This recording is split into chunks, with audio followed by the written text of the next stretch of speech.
the research project. The topic is traditional methods for teaching English.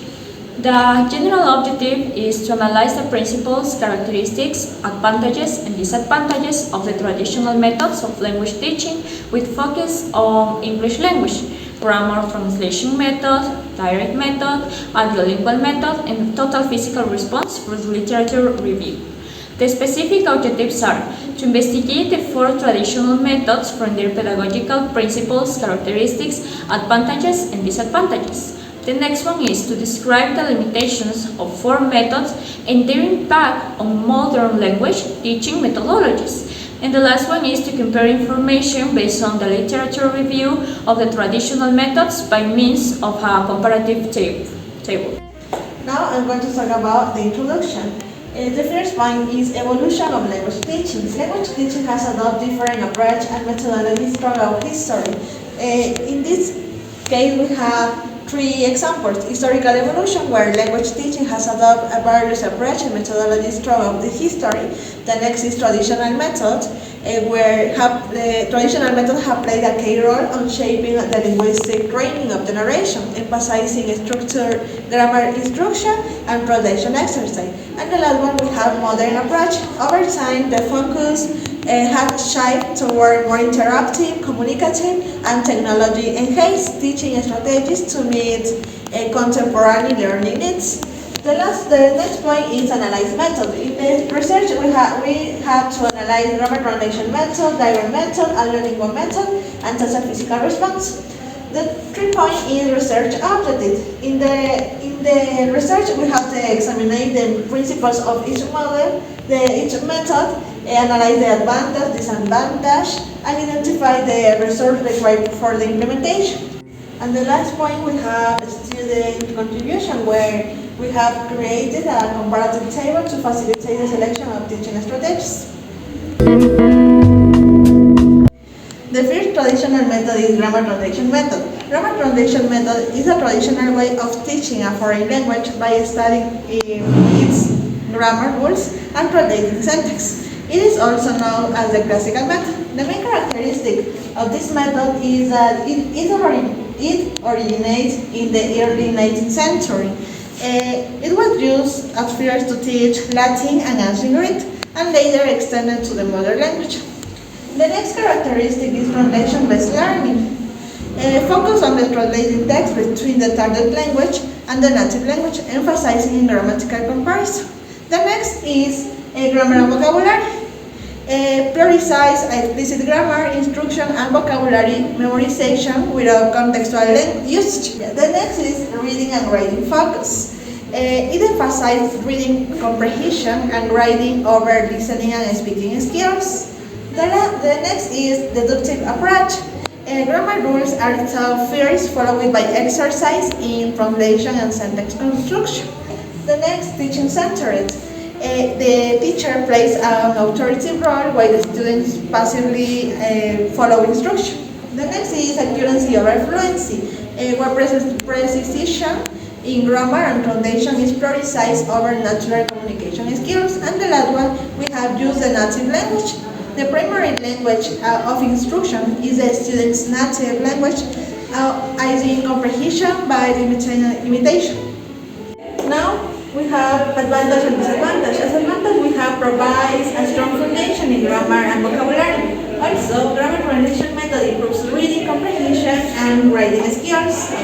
Also, this methodology enhances students' systematic understanding of linguistic structure. And the last one, we have that useful for teaching literary text and historical language studies. On the other hand, we have disadvantage. The grammar translation method limits the development of speaking and listening skills. This is a factor to lack of communication competence and real-world language use. Another disadvantage, we have that grammar translation method is a passive learning approach leading to student motivation. And the last one, we have that it is inadequate for modern language learning goals focused on fluency.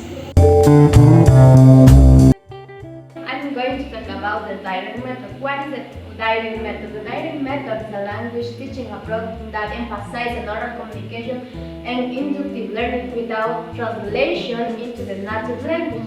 It was developed as reaction to the grammar translation method, seeking a more natural way to learn a language.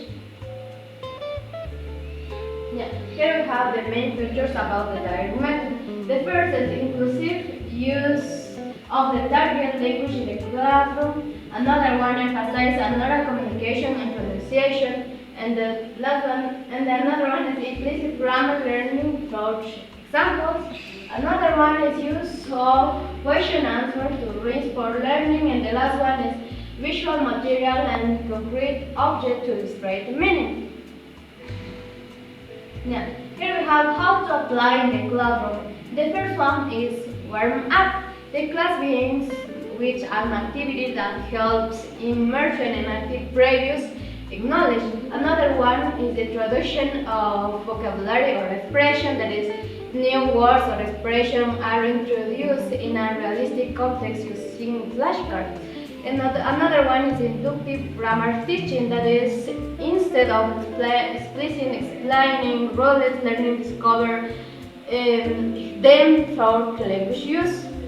And another one has exclusive use of target language, that is, no translation is allowed, everything is explained in the target language. Another one is focus on oral communication. Students actively participate by asking and answering questions. And then finally have the practice which role plays, that is, in activities such as role plays are used to reinforce learning and internalization of vocabulary. Here we have the teacher roles and student roles. The first teacher role is acts as a guide and correct intermediate to ensure accuracy and fluency. Another one is the influence classroom activities and skill action. And the students' roles have learning through constant practice and interaction. And the last one has an active role, you like the grammar translation. So the advantages and disadvantages of direct method. Here we have the most important advantages according to GSADMIN 2022. Improves influence and listening comprehension. Other is increased confidence in using the language. And the last one is involves natural speaking instead of speaking slowly and quickly. Here we have the disadvantages according to GSADMIN. Difficult to implement with beginning learners with no foundation in the language. Other is this method requires a lot of resources, including the use of internet and trained teachers. And the last one is does not focus on implicit writing and grammar. I'm going to explain you about the bilingual method. This method had its origin during the war, because soldiers needed to learn a foreign language quickly. So this method was designed to teach language fast and efficiently. Also, this method takes into account the behaviorist learning, because here learning happens through stimulus and response. So the brain starts to remember and use language automatically. So now let's continue with the main features. We have repetition, imitation, speaking, and pronunciation. This method trains students to speak by repeating correct sentences many times. Also, the teacher gives a model and students listen and repeat. We have also that creates language habits through practice, and the teacher is the center of the learning process. So it focuses on correct pronunciation and fluency, rather than writing and grammar explanations. Continue with the teacher and the student's role. So the teacher controls the lesson and the students follow the instructions and repeat without much freedom. Also, there is no creativity. The students imitate what they hear and instead of creating their own sentences. Also, let's continue with the activities. We have repetition rules, memorization of dialogues. Also, we have listening to recordings and providing pronunciation and pattern practice. So, the teacher gives the phrase and the students repeat many times until it becomes automatic. For example, to teach simple present, the teacher says, I am a student, the student repeat it over and over. Continue with the advantages. So the advantages are helps the student to speak quickly and correctly, improves pronunciation and fluency, immediate correction, prevents bad habits, and create a language immersion environment. So because of constant repetition, students learn to speak. Also, pronunciation improves because the students copy native speakers, and also the method removes the native language from the classroom, so students only hear and use the target language. So now let's continue with the disadvantages. We have two mechanical, we have memorization and no creativity. We have no critical thinking because students don't create their own sentences. And we also have no adaptable for different learning styles. And the last one is grammar focus, not real communication. So this method does not encourage students to think for themselves. It works only if students memorize well, but not everyone learns that way. Also, there is not real-life communication because students only repeat the sentences, and some students feel bored because they are not all allowed to express their own ideas. Continue talking about the resource. We have songs and games for young children, we have role plays for intermediate learners, we have debates and discussions for advanced learners, and also we have audio recordings and videos. So children learn best with songs and games. For example, singing English songs help them remember new words. And also, intermediate students practice with role plays like acting out a shopping conversation or something like that. So, in short, audiolingual method is great for improving speaking skills but lacks creativity and real communication. Also, if teachers combine this method with other techniques like role plays or discussions, students learn more effectively. We have total physical response. Total physical response is based on speech and action activities, are usually about actions. Students listen to the teacher commands and respond physically. Here, the students must do what the teachers order. Teachers play an active and direct role, acting as the director of a play in which students are the actor. The teacher, the active role, where he or she gives order and supervises the students' actions. Teachers should provide feedback in a similar manner as a parent would, tolerating mistakes and avoiding overcorrection in the early stage. Interaction between teacher and student is very dynamic, fostering an active and engaging learning environment. One aspect of this interaction is the clear instruction, because the teacher promotes clear and direct guidance, often incorporate body language to enhance the comprehension. And finally, students actively participate in learning, which increases their motivation, creating a positive learning environment. Advantages and disadvantages. Advantages. Total physical response increases the motivation.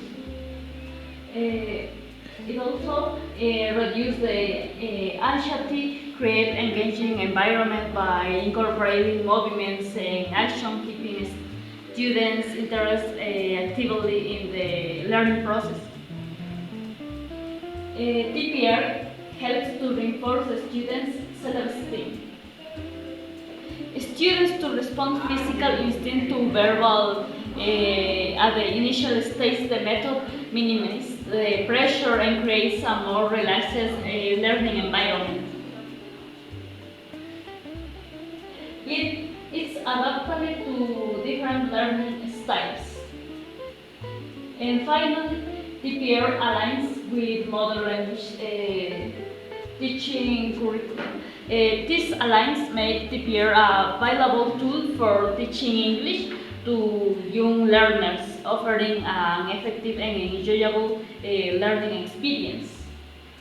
In the part of disadvantages, this approach is not suitable for students at intermediate or advanced proficiency levels.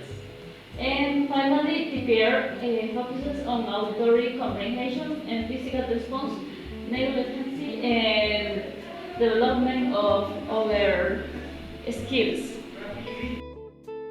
The methodology we used to do the investigation is bibliographic approach because we collect information of diverse sources like books, academic journals, specific scientific journals.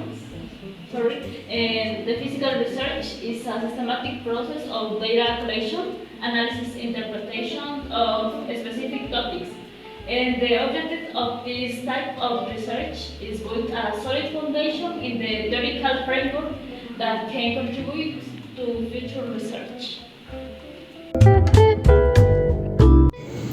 Okay, I'm going to explain the conclusions. The first conclusion is the study of the false traditional method that we studied revealed that the unique teaching strategies emphasizing in grammar and oral communication and repetition and the movement, while also this method highlights their strength and limitation in modern classrooms. The second conclusion is the shortcomings of these methods, such as limited oral proficiency, development and reliance on repetitions, have led to more communicative and student-centered approach that better meets current educational needs. And also the third conclusion is the comparison of these four methods showed that not single approach is universally effective, but integrating traditional and modern strategies, we can create a more balanced and adaptable language learning experience in the classroom.